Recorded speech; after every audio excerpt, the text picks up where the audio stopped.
1729, the French army invaded Lucca.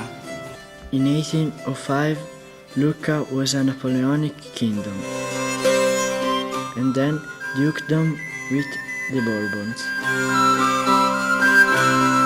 In 1847, the independent rich state of Lucca was sold out by our Duke to Florence. 1861 is the unity of Italy. Lucca became part of Italy. So in 1870s, a big economic crisis began. The economy was very low, especially in the mountains and in the countryside. In many cases, people had no food and no jobs. Soon, people started to emigrate abroad in great number. The peak of emigration was at the beginning of the 20th century and went on after World War II. Thousands and thousands of people left our small province. It was an exodus. Only Lucca in Tuscany had this big emigration, and it continued until the 1970s. That's why here some people say everybody has got an uncle in the States. The Lucchese people went everywhere, to Northern Europe, to Southern America, and very many went to the USA. They opened a lot of businesses. For example, most ice cream sellers in Glasgow are from Lucca. Now we are a land of immigration for Eastern Europeans, Africans and Asians too. They come for the same reasons that pushed the people of Lucca to emigrate abroad. They are in search of better job and life conditions. So we may say the way we were is the way they are.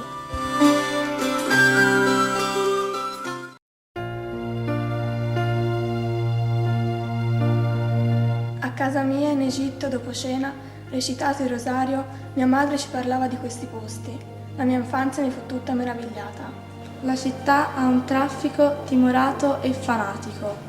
In queste mura non ci si sta che di passaggio. Qui la meta è partire. Mi sono seduta al fresco sulla porta dell'osteria, con della gente che mi parlava di California come di un suo podere. Ora lo sento scorrere caldo nelle mie vene, il sangue dei miei morti. Addio desideri, nostalgie, so del passato e dell'avvenire quanto un uomo può saperne. Conosco ormai il mio destino e la mia origine.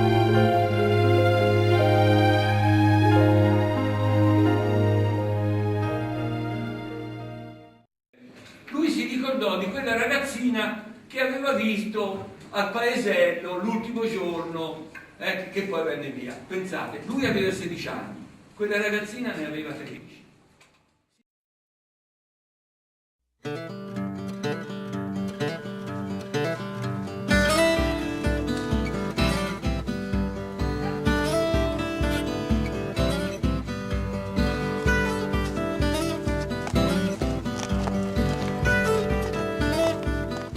Do you remember me? Yes.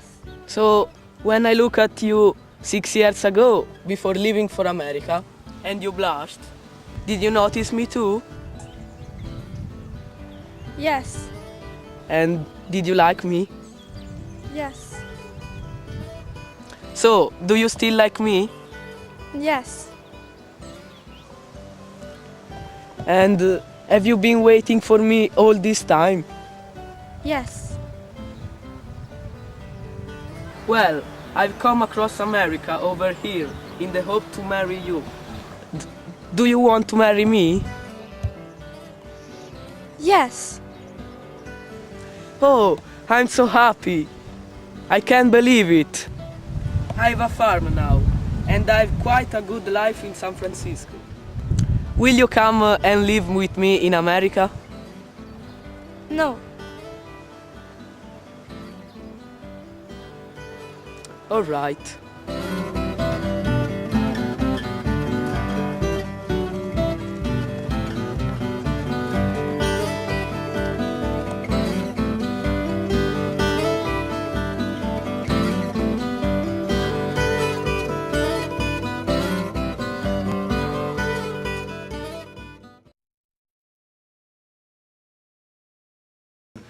My parents immigrated to South Africa in the 50s. My mother then married my father, met my father, who is from another region in Italy where they immigrated a lot from, which is Veneto. I was born in 61, came back to Italy in 1980. What was the reason why There you was came back? a sad political situation in South Africa.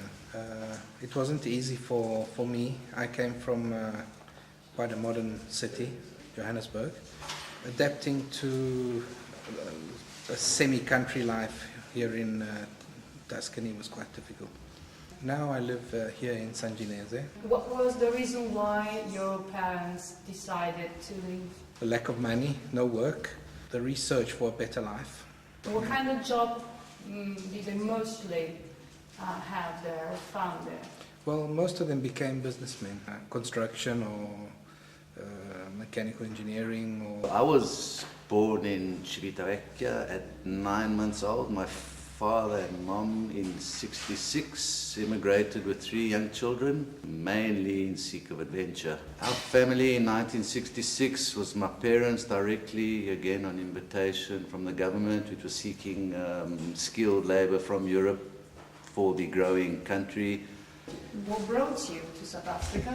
It became very dangerous post-apartheid, and we had some personal experiences. Come live a freer life in Italy.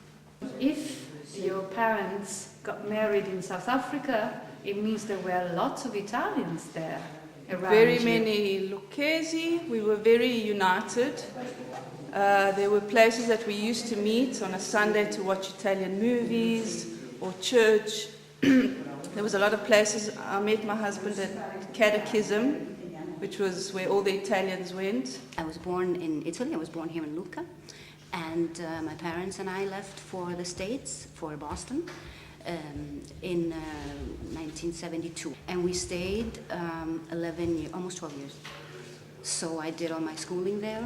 The reason why your parents decided to leave Italy for the States? For the States, yes. I believe it was for work for my father. What did you do there? He was involved in furniture making. Well, I know English because my father and my mother immigrated in Canada, and I had the opportunity to move over there because I was born in Italy in 1966, and after 5 months, I had the fortune to go in Canada. Of my Canadian experience, I can tell you that I remember nice things, a lot of green places because I used to live where there were a lot of lakes, and that I hadn't any problems over there in Canada, which I found over here in Italy when I came back in 1977. Well, my dad in Italy was a carpenter, and he continued over there in Canada, and my mother was a waitress. She used to work in Switzerland, and when she moved in Canada, she became a housewife. Well, they decided to come back in 1977 because my grandfather had bad health. The first to leave in our family was my grandfather. Actually, he was born in São Paulo in Brazil, and then he moved to Chicago in 1928, I believe, and he was a painter. He painted in Chicago. That's where my uncle was born, and then he came back to Italy in 1935. My father was born in Italy. When he was 13, my grandfather decided to send him back to the United States to study there. Well, he came back. He was doing military service for the United States. He came back to Italy and met my mother here. They got married. I was born here, and my father, to be near my mother, who was pregnant again with my brother, decided to finish his military service in Germany. I moved from Italy to Germany when I was about 1.5 years old, and my brother was born in Germany on the military base. However, he was born Italian, I was born Italian, because at that time, the citizenship was granted by the mother. Mio bisnonno è andato a Chicago e lì ha fatto il lavoro di barista. Io allora bambina, 5 anni, ricordo bene che mi raccontava di queste cose molto grandi, fantastiche.